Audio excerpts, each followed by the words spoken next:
በዛሬው ዮሐንኖቻችን መርሃ ግብር የምናቀርብላችሁ ዋናችን በነገው ዕለት ከምናስባቸው ቅዱሳን መካከል አንዱ የሆነውን የሶስናና የኬልቆ ያብራክ ክፋይ ከነቢይ ሙሴ በትንቢቱ 17ኛ የሆነውን ነቢዩ ናሆምን ነው። ቅዱስ ጳውሎስ በዕብራውያን መልእክቱ ምዕራፍ 13 ቁጥር 7 ላይ ተዘከሩ መኳንንቲክሙ ቃለ ዘነገሩክሙ ወንዘ ትሬው ሰናይ ግዞሙ ወተመሰሉ በሃይማኖቶሙ ቃለ እግዚአብሔር ያስተማሯችሁን የነገሯችሁን እነርሱን አስቡ መልካም ስራቸውንም እያያችሁ በሃይማኖት ምሰሏቸው ይላል። አዎ ዋኖቻችሁን ዋና ማለት መሪ ማለት ነው። ዋና ማለት መምህር አስተማሪ ማለት ነው። ዋና ማለት አርአያ የሆነ ማለት ነው። በሃይማኖት በምግባር የሚያንጽ ማለት ነው። ማለት ያልተለወጠ በሃይማኖት የጸና እስከ መጨረሻው የሄደ የወደቁትን አይደለም። ዋና የነበሩ ነገር ግን ወደ ኋላ የቀሩትን ሳይሆን ዋና ማለት በቀጣይነት እስከ መጨረሻ ህይወታቸው ከእግዚአብሔር ሳይለዩ የነበሩትን ማለት ነው። ስለዚህ ቅዱስ ጳውሎስ ይህን ሲለን ተዘከሩ መኳንንቲክሙ ቃለ ዘነገሩክሙ ወንዘ ትሬው ግእዘ ሰናይ ግዞሙ ወተመሰሉ በሃይማኖቶሙ በሃይማኖታቸው መሰሏቸው እነሱን ማለት ዋኖቻችሁን እንዳለው ሁሉ ዋና የሚለውን በዚህ ብንተረጉመው እንደገና ዘዳግም ምዕራፍ 32 ቁጥር 7 ላይም ተሳሉ ላውከ ወይ ነገረከ ወለ ሊቃውንት ከይዜኑከ አባትን ጠይቅ ይነግርሃል ሊቃውንቶችንም ያስተምሩሃል ይላል። አዎ ዋና መጠይቅ ተገቢ ነው ማለት ነው። ለምን ከዋና ነው። ዋና ማለት በክርስቶስ ፍጹም የሆነ ሰው ማለት ነው። ስለዚህ ወደዚህ ስንመለስ ወደ ዕለቱ ጥያቄ ወይም ወደ ዕለቱ ትምህርት ስንመለስ ናሆም ነብዩ ናሆም እንግዲህ ነብይ ማለት የእግዚአብሔርን ቃል የሚያስተምር ከዚህ በፊት ያለፈውን የሚያውቅ ወደፊት የሚመጣውን የሚያውቅ ማለት ነው። ነብይ ማለት የእግዚአብሔር መንፈስ ያለበት የእግዚአብሔርን መንፈስ ቅዱስ ተሸክሞ የሚጓዝ ማለት ነው። ምላ መንፈስ ቅዱስ በሱ ላይ ያለ ማለት ነው። ምክንያቱም ሳይወለድ የነበረውን የሚያውቅ እንደገና ደግሞ ወደፊት ያልኖረበት ጊዜ የሚያውቅ በመንፈስ ቅዱስ ነው እንጂ በሰው ኃይል አይደለም ማለት ነው። ስለዚህ ትክክለኛ ነብይ ይሄ ነው። እንዳውኑ ያለውን አይደለም፣ በየቦታው ነብይ ነው የሚለውን አይደለም። ይሄ ሐሰት ነው። ለዚህ ነው ታቀውኬ ማሳውያን ነቢያት ካሰኙ ነቢያት ተጠንቀቁ ያለ ክርስቶስ አስቀድሞ የነገረን እንደዚህ ያለው እንደሚመጣ ስለሚያውቅ ነው። ስለዚህ ናሆም ማለት መጀመሪያ ስሙ ትርጓሜ መጽናናት ማለት ነው። ያጽናኝ ማለት ነው። እንደገና ደግሞ ፈውስ ማለት ነው። አው መኑ ዘይፈውሰኪ አው ጸለኪ ባቢሎን ሆይ ከቁስልሽ ማን ይፈውስሻል? ለኔ ግን እግዚአብሔር ተወልዶ ይፈውሰኛል ብሏል። ስለዚህ ፈውስ ማለት ነው፣ መጽናናት ማለት ነው።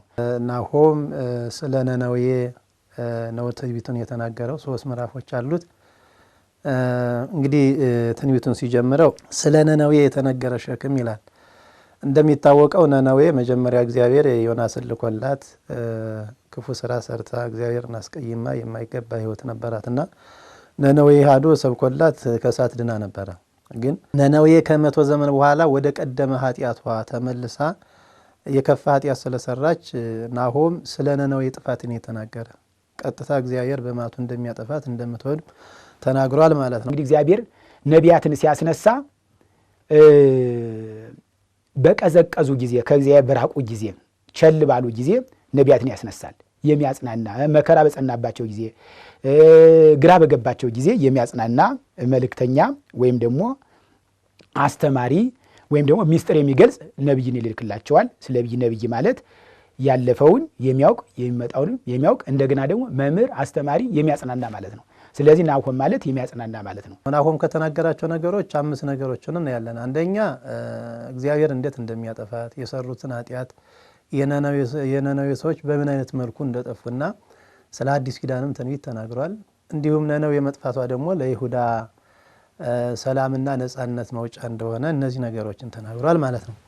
እንግዲህ የመጀመሪያውን ስናየው እግዚአብሔር ቀናተኛ አምላክ ነው፣ እግዚአብሔር ተበቃይ ነው እያለ ተናግሯል። እንግዲህ ነነዌ ጣዖት አቁማ አምልኮ ባዕድ ታመልክ ነበርና ንጉስ በመንግስቱ ጎልማሳ በሚስቱ ንጉስ በመንግስቱ ቢገቡ ቀናይ ነውና ጣዖት አቁማ የማይገባ ስራ ስትሰራ ያላልፈጠራ ስትሰግድ እግዚአብሔርን በዚህ አስቀንተዋለች እና ዮናስ ቀናተኛ አምላክ ነው እግዚአብሔር ብሎ ተናግሯል ማለት ነው። እግዚአብሔር ጊዜ ይሰጣል፣ ይመክራል፣ ያስተምራል። እምቢ ካሉ ትንቢት የሚናገርላቸው ሳይሆን ትንቢት የሚናገርባቸው ያመጣል። ናሆምን ላከው ምን ትንቢት እንዲናገርላቸው አይደለም እንዲናገርባቸው። በዮናስ ተመልሰው ነበር፣ ግን ዮናስ እንዲመለሱ ነው የተነገረው። ሂድና ተናገር ህዝቡን በድሏል ንስሐ ግቡ በእውነት ንስሐ ግባ መባል እኮ ታላቅነት ነው። ዛሬም አባቶቻችን ንስሐ ግቡ ሲል እንደ ቀላል እንዳናየው። ንስሐ ግባ ማለት ሕይወትን አግኝ ማለት ነው። ከእግዚአብሔር ጋር ታረቅ ማለት ነው።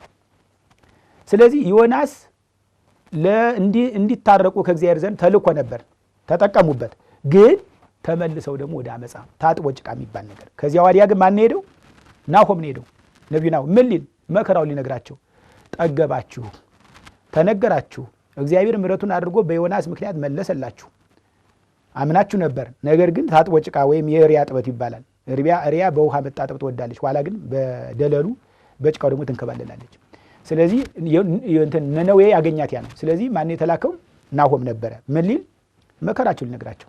ምንም ቢሆን ዛሬ ሊሆን ይችላል፣ ነገ ሊሆን ይችላል፣ ተነገ ወዳ ሊሆን ይችላል እንጂ እግዚአብሔር በቀልን አያስቀርምና እግዚአብሔር ተበቃይ አምላክ እንደሆነ በትንቢቱ ላይ ተናግሯል ማለት ነው። እንግዲህ እስመ አነሂ አምላክ ቀናዩ ወመስተበቅል ዘእፈዲ ኃጢአተ ላዕለ ውሉድ እስከ ነሳልስ ወራበ ትውልድ ለለ ይጸልኡኒ ወለለሰ ያፈቅሩኒ ይገብር ሎሙ ምሕረተ እስከ አስርቱ ምዕተ ትውልድ። እኔ እግዚአብሔር ለሚወዱኝ እስከ 1000 ትውልድ ድረስ ምሕረትን ቸርነትን የማመጣ ለሚጠሉኝ ደግሞ እስከ 3 እና እስከ 4 ትውልድ በቀልን የምከፍል እኔ ነኝ ብሎ እንደተናገረ ይሄን ገልጿል። እግዚአብሔር መዓትን የተመላ እንደሆነ በመዓቱ ነነዌን እንደሚያጠፋት ተናግሯል። እግዚአብሔር መዓቱን ባደረገ ጊዜ ትዕግስቱ መኖሩ አይታወቅም። እግዚአብሔር በታገሰ ጊዜ ደግሞ መዓቱ መኖሩ አይታወቅም።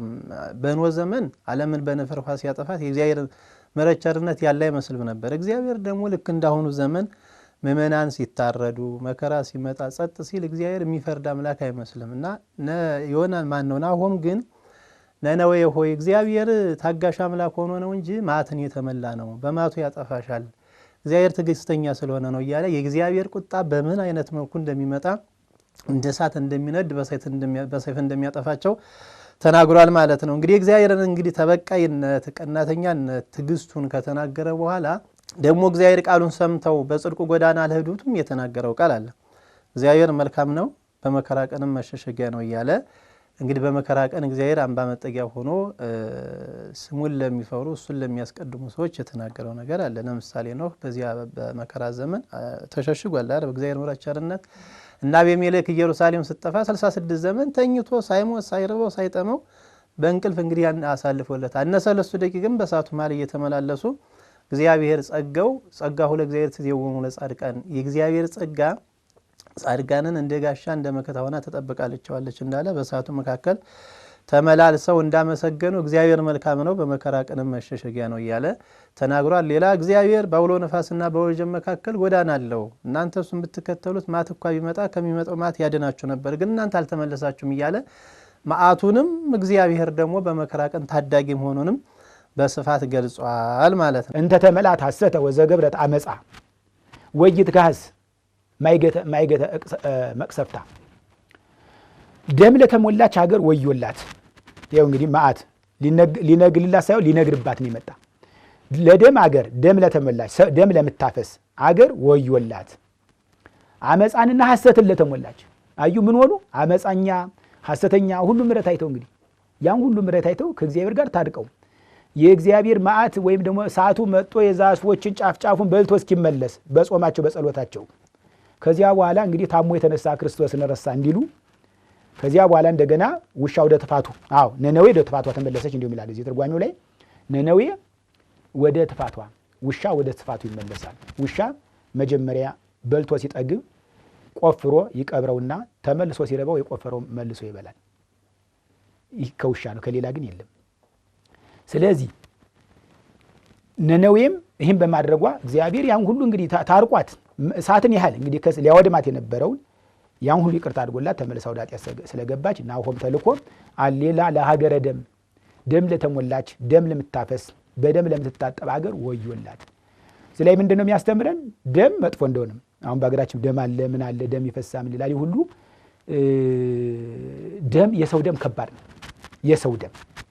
የሰው ደም በአርአያ እግዚአብሔር ስለተፈጠረ የሰውን ደም ማፍሰስ ከባድ ነው። ኋላ መልሱ ለሚያፈሱ ሰዎች የእግዚአብሔር ቁጣ ከእግዚአብሔር ቁጣ ማምለጥ አይቻልም፣ መሸሸግም አይቻልም። ለምን? እግዚአብሔር ሙሉ በኩል ነው፣ በሁሉ ያለ ነውና። ወደ ኃጢአታቸው ስንሄድ የነነዌ ሰዎች ኃጢአታቸው አንደኛ ጣዖት ማምለክ ነው ነበር። እንግዲህ በዚህ ዓለም ላይ ትልቁ ውድቀት ምንድነው ከተባለ እግዚአብሔርም ፍጡር በሆነ ወይንም በሆነ ቁሳዊ ነገር በሆነ መቀየር ነው ትልቁ ውድቀት ማለት ነው። እንግዲህ የፈጠረ እግዚአብሔር ነው፣ የሚመግብ እግዚአብሔር ነው፣ እያኖረ ያለ እግዚአብሔር ነው። የእግዚአብሔር አምላክነቱን ለጣዖታት ሰጥተው ድንጋይ ያለስልሰው እንጨት ጠርበው ይሰግዱ ስለነበረ አንደኛ ይህን ኃጢአት ሰርቷል። ሁለተኛ ደም አፍሳሽ ነበሩ። በምዕራፍ 2 ላይ እንደተገለጸው አሌላ ለሀገረ ደምን ለምታፈስ ሀገር ወዮላት እያለ ተናግሯል ማለት ነውና ደም ደግሞ ወደ እግዚአብሔር ይጮሃል። የዘካርያስ ደም 70 ዘመን ጮኋል። የአቤል ነፍስ ስትካሰስ ኖራለች።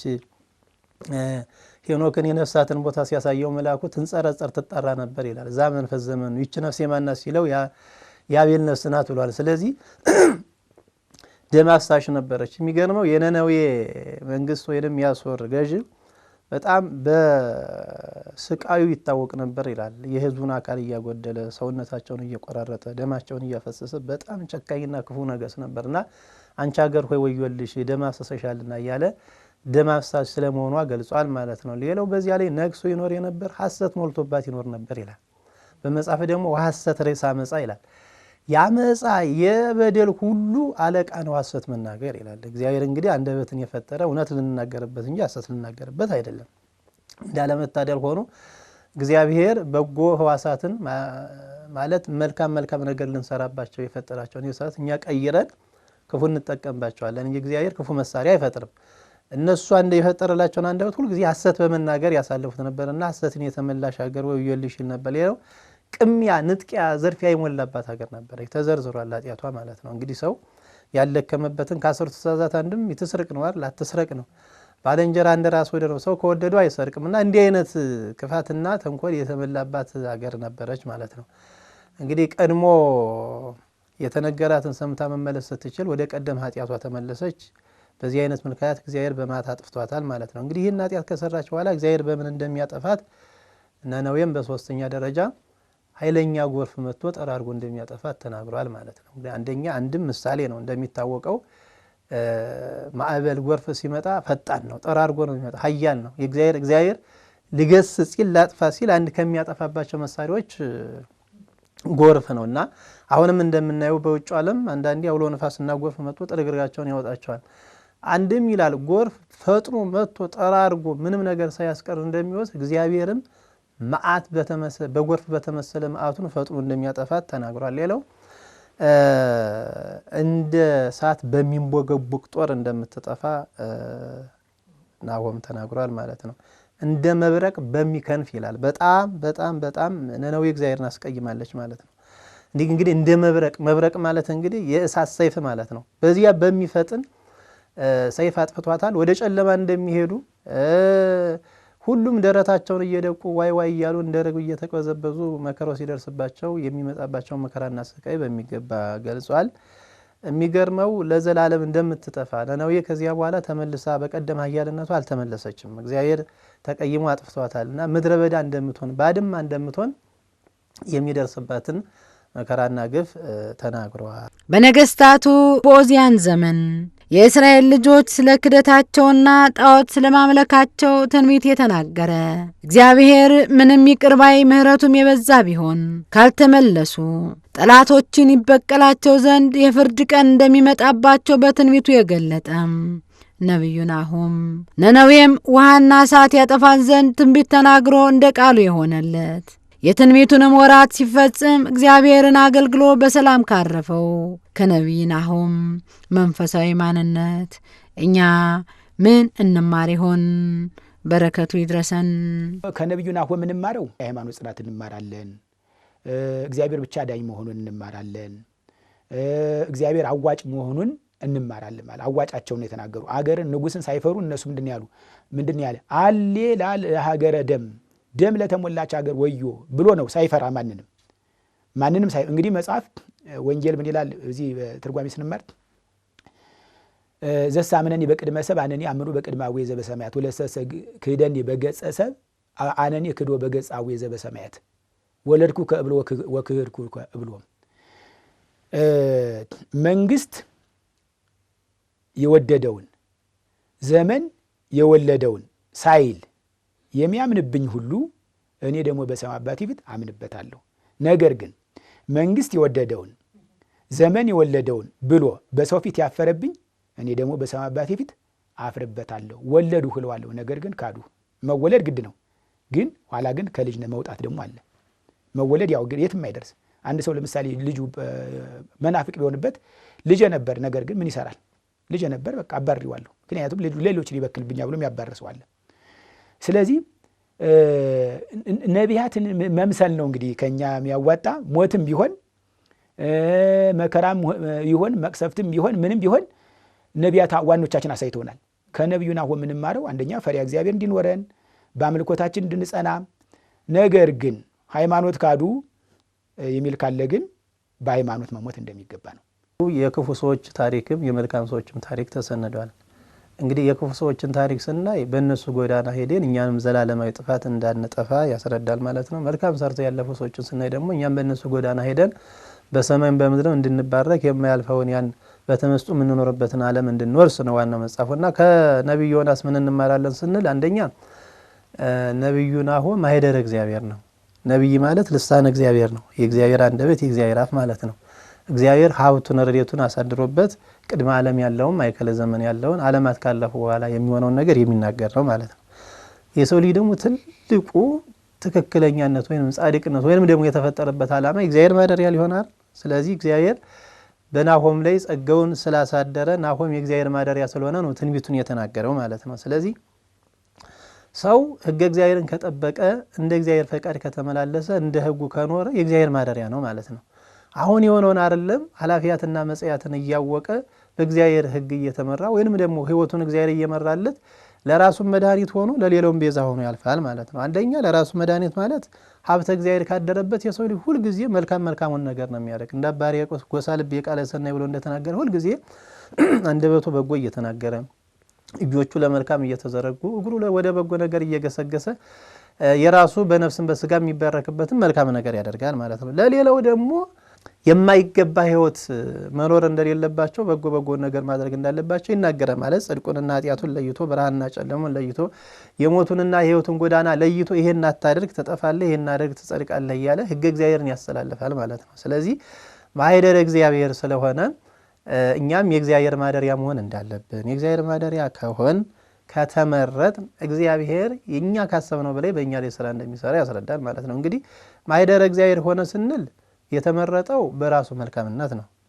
ለምን ከተባለ እመቤታችንም እዚያ ዳዊት ተናገረው ላይ እስማሪያ እግዚአብሔር ለጽዮን ከመተኩን ነው ማኅደሩ እግዚአብሔር ጽዮንን መርጧታል ማደሪያ ሆነው ዘንድ ይልና እግዚአብሔር ከመረጠማ ምን ይደነቃል እሱ ምን ይችላል ይልና አይ ድንግል ማርያምን እግዚአብሔር የመረጣት እንድትመረጥ ሆና ስለተገኘች ነው ይላል። ስለዚህ ናሆም ነቢይ ሆነ ራሱ ፈልጎ ሳይሆን ለነቢይነት እንዲመረጥ የሚያደርገው መንፈሳዊ ሕይወት ስላለው ነው። ስለዚህ የሰው ልጅ ዋናው ትልቁ ድርሻ ምንድነው ከተባለ የእግዚአብሔር ማደሪያ የተጠሩት ብዙዎች ናቸው፣ የተመረጡት ጥቂቶች ናቸው እንደተባለ እኛ እንመረጥ እግዚአብሔር ለበጎ ነገር የሚያደርገን ከኛ ሕይወት ተነስቶ ነው። እግዚአብሔር የነጻነት አምላክ ስለሆነ የኛ ንጽህናችንን ቅድስናችንን በጎነታችን አይቶ ለበጎ ነገር ይመርጠናል ማለት ነው። ስለዚህ እኛ ለበጎ ነገር እንመረጥ የእግዚአብሔር ማደሪያ እንሁን ካል እንደ ዮናስ ሕይወታችንን አስተካክለን በንጽህናና በቅድስና መኖር አለብን ማለት ነው። ከነቢዩ ናሆም የምንማረው እግዚአብሔርን እንድንከተለው እግዚአብሔር አዋጭ እንደሆነ የእግዚአብሔርን መንግስት እንድንወርስ ከእግዚአብሔር ጋር እንድንኖር ነው። ዓለም እንዳያጠቃን ነው። እነሱ ከዓለም ጋር አልነበሩ፣ በዓለም ቢኖሩም ከዓለም ጋር ግን አልነበሩም። ቅዱስ ጳውሎስ በዓለም እያለ ዓለምን አልመሰልሁም እንዳለው ዓለም ከኔ አትፈልግም እኔም ከሱ አልፈልግም። የሚኖረው ግን በዓለም ነው። ዓለም ማለት ምንጓዘው ነገር ግን ዓለም ደግሞ በሌላ ትርጉም ምንድነው? ጥቅማ ጥቅሙ ነው። ጥቅማ ጥቅም ፈላጊዎች አልነበሩም። ስለዚህ ሰው አሁን ዘመኑ ዛሬ ከበድ ያለ ነው። ሰው ለጥቅም ሆኗል። ሃይማኖትን እየተወ ጥቅም ብቻ ገንዘብ ብቻ ሆኗል። ከዚህ መውጣት አለብን። እግዚአብሔር እናመልካለን ምንል ከሆነ እግዚአብሔር እናገኘዋለን ምንል ከሆነ መንግስቱን እንወርሳለን ምንል ከሆነ ከጥቅማ ጥቅም መውጣት እግዚአብሔርን በመንፈሳዊነት ማገልገል ያስፈልጋል ማለት ነው። እግዚአብሔር የእንትኖች አምላክ አይደለም፣ የጥቅማ ጥቅሞች አይደለም፣ የዚህ ምድራዊ አይደለም። እግዚአብሔር መንገዱና መንገዳችን የተለየ ነው። እግዚአብሔርን ለመምሰል ቅዱስ መሆን፣ እግዚአብሔር ለመምሰል ንጹህ መሆን። ምክንያቱም ንጹህ ባህሪ ነው እሱ። ከንጹህ ጋር ለመኖር ምን ሆነ ያስፈልጋል? ንጹህ መሆን። አለያ ግን እንዴት ነው ህብረት ይኖራል? ምክንያቱም የእሱ ህብረት ከማን ጋር ነው? ከቅዱሳን ጋር ነው። ለዚህ ነው ቅዱሳን እሱ የሚመስሉት ማለት ነው። ስለዚህ ከነቢዩ ናሆም የምንማረው ከእግዚአብሔር ጋር ህብረት እንድናደርግ በዓላማ መጽናትን እግዚአብሔር መከተልን ነው ማለት ነው። በሁለተኛ ደረጃ ስናየው ከናሆም የምንማረው እውነተኛ ነው ማለት ጥቡ ነው፣ አይፈራም። አሁን የነነዌ ንጉሥ እንግዲህ በጣም ኃያል ነው፣ ገናና ንጉሥ ነው። ይህም ብናገር ነነዌ ደም አፍሳሽ መሆኗን፣ ሌባ መሆኗን፣ ጣዖት አምላኪ መሆኗን ብናገር ንጉሡ ይቆርጠኛል ይፈልጠኛል ሳይል እግዚአብሔር አድርግ ያለውን ትክክለኛ የእግዚአብሔርን ሐሳብ አስተላልፏል ማለት ነው። እንግዲህ ነገስታት ሲነኳቸው ሲገስጿቸው አይወዱም። እንግዲህ ዮሐንስ መጥምቀ መለኮትንም ስለተናገረ ሄሮድስ ያስቆረጠው እና ያን ሳይፈራ ማለት ትክክለኛ ሳያዳላ የእግዚአብሔርን ነገር አስቀድሞ ትክክለኛ ነገር መናገሩ ለእኛ ብነት ነው ማለት ነው። ብዙዎቻችንን እግዚአብሔርን እያስቀየምን ያለን በዚህ ዓለም ነገር ላይ በዚህ ዓለም ስንኖር እግዚአብሔርን በሆነ ነገር መቀየር ነው ማለት። ብዙ ጊዜ እግዚአብሔርን ትተን ለስልጣን የምንገዛ ሰዎች አለን፣ ለሀብት የምንገዛ ሰዎች አለን። እንደው ለተለያየ ነገር የእግዚአብሔርን ነገር ተወት አድርገን የዚህን ዓለም ነገር አስቀድመን እንሄዳለን። ደግሞ ሰው እግዚአብሔርን በሆነ ነገር ቢቀይር እግዚአብሔርም ቁጥር አንድ የሚቀየምበትና የሚያዝንበት ጸጋውና በረከቱን ከኛ የሚወስድበት ይህ ነው። ለምሳሌ ነቢዩ ኢሳይያስ በዖዝያን ዘመን መገሰጽ እየቻለ ንጉሡን ፈራና ዝም አለ። ቤተ መቅደስ ይገባል። እግዚአብሔር ሀብተ ትንቢቱን ነሳው፣ በለምጽ ነደደ ማለት ነው። መጨረሻ ላይም በታላቅ ዙፋን ላይ ሆኖ ያ የሞተው ያፈርከው ንጉሥ ሞተ፣ እኔ ግን ለዘላለም በጌትነት ጸንቼ እኖራለሁ ብሎ ገስጾታል ማለት ነው። እና ምን ለማለት ፈልጌ ነው? ምንም የሚያስፈራ ነገር ቢሆን፣ ምንም በስጋ መከራ የሚያመጣ ቢሆን ከሁሉም ነገር ማስቀደም ያለብን እግዚአብሔር መሆኑን ነቢዩ ያስተምረናል ማለት ነው። ሌሎችም አባቶቻችን ስናይ እነ ዮሴፍ በእግዚአብሔር ፊት ይሄን ኃጢአት አናደርግ እነሱስና እግዚአብሔርን ከማስቀየም በሞት ይሻለኛል እያሉ የእግዚአብሔር የሆነውን ነገር እያስቀደሙ ነው ያለፉ ማለት ነው። ስለዚህ ነቢዩ ንጉሡን ይቆልጠኛል ይፈልጠኛል ሳይል ሳይፈራ የእግዚአብሔርን ሐሳብ አስተላልፏል ማለት ነው። እና በዚህ ዓለም የምንኖር ሁላችንም ሕዝበ ክርስቲያን ምንጊዜም የእግዚአብሔር የሆነውን ብቻ እያስቀደም የእግዚአብሔር የሆነውን ብቻ እየሰራን መኖር እንዳለብን ከነቢዩ እንማራለን ማለት ነው። በሶስተኛ ደረጃ ነቢዩ ከተናገረው ለዚህች ዓለም ፍጥረት በዚህ ዓለም ለሚኖሩ ፍጥረታት አብነት የሚሆነው ምንድን ነው? ምንም ቢሆን በስህተት ጎዳና ያሉና በግፍ እጃቸው በግፍ የተሞሉ ሰዎች እግዚአብሔር ይቀጣቸዋል። ጣዖት አምላኪ ነበረ። በዚህ ዓለም ላይ አሁን ጣዖት የሚያመልኩ ብዙ ሰዎች አሉ ማለት በአቲቲ የቤት አምላክ በአጉሪ በጠንቋይም የተሰማሩ አሉ። እነሱ እንደ ነነዌ ሰዎች እግዚአብሔር በማቱ ይቀጣቸዋል ማለት ነው። ዛሬ ደም በማፍሰስ የተሰማሩ ሰዎች ደም ቅድም እንዳልነው ይጮሃል፣ እግዚአብሔር ይቀጣቸዋል። ዛሬ ሐሰት እየተናገሩ እውነቱን ሐሰት ሐሰቱን እውነት እያሉ ፍርድ እያዛቡ በፍርድ ቤት ሊሆን ይችላል፣ በመመስከር ሊሆን ይችላል፣ በተለያየ በኃጢአት የተሰማሩ ሰዎች አሉ። እነሱን እግዚአብሔር በማቱ እንደሚያጠፋቸው ከናሁም እንማራለን ማለት ነው። ስለዚህ እግዚአብሔር የሚታገሰው የሰው ልጅ ከክፉ ጎዳና ተመልሶ ንስሐ ገብቶ እይፈቅድ ሞቶ ለኃጥአን ለገባቶ እኔ የኃጢአተኛን ሰው መመለሱን መዳኑን ነው እንጂ ሞቱን አልፈልግም ስለሚል እግዚአብሔር ይታገሳል። ቅዱስ ጳውሎስም ትፈቅዱኑ ታስታብዶ ለእግዚአብሔር በብዛ ምሕረቱ ወሳይሉ እስመ ኪያከ ያገርራ በነሳ አንተ የሮሜ ሰው ሆይ እግዚአብሔር እኮ ኃጢአት እየሰራ ዝም ያለህ እግዚአብሔር አንተ ንስሐ ልትገባ እንደሆነ አታውቅምን? ከእግዚአብሔር የምታመልጥበት ሜዳ የምትሾልክበት ቀዳዳ የት አለ? እግዚአብሔር እኮ ንስሐ እንድትገባ ነው እስከዛሬ የታገሰ ብሎ ተናግሯልና ምን ለማለት ፈልጌ ነው? እግዚአብሔር ሰው ስንገልም ጣዖት ስናመልክም ሐሰት ስንናገርም ስንሰርቅም ስንነጥቅም በውንብድና ስንሰማራ ያ ስራ እግዚአብሔርን አስደስቶት አይደለም። እግዚአብሔር ትዕግስተኛ ስለሆነ እድሜ ለንስሐ ጊዜ ስለሚሰጥ ማለት ነው። እግዚአብሔር ታግሶ መዓቱ ሲመጣ ደግሞ እግዚአብሔር ሲቆርጥ አይታይም፣ እግዚአብሔር ሲቀስፍ አይታይም። በየት እንደሚመጣ እናውቀም። ስለዚህ በተለያየ ኃጢአት የተሰማራን እግዚአብሔር ዛሬ ይታገሰን ነገ እንደማይለቀን እንደሚበቀለን ዘላለማዊ መከራና ጥፋት እንደሚያመጣብን ማወቅና መረዳት አለብን ማለት ነው። ስለዚህ ናሆም ቀጥታ የተናገረው ነነዌ በእግዚአብሔር ማጠፍታለች የተለያየ ኃጢአት ብትሰራ እግዚአብሔር ቀጥቷታል ማለት ነው። ስለዚህ ዛሬ ኃጢአት ማንሰራ ሰዎችም ኃጢአት የሚሰሩ ሰዎች እግዚአብሔር ዝም ሲላቸው የማይበቀላቸው አይደለም፣ እግዚአብሔር ይቀጣቸዋል። እነ ፈርዖንን አይተናል። ስለዚህ እነ ሄሮድስን እንዴት እንደጠፉ አይተናል። ነነዌም እንዴት እንደጠፋ ስላየን በኃጢአት የተሰማራን ሰዎች ከተለያየ ግፋችንና ኃጢአታችን ተመልሰን ንስሐ ገብተን ከዚህ መከራ መዳን አለብን ማለት ነው። የናሆም ሕይወት የናሆም ትንቢት የናሆም አስተምሮ እንግዲህ በኃጢአት ተሰማርተው ያልተመለሱ ሰዎች እግዚአብሔር በማቱ እንዳጠፋቸው ስለሚያስረዳ ማለት ነው። እግዚአብሔር አምላካችን ማስተዋሉን ያደረን መጨረሻችን ያሳምርልን። የተባረከ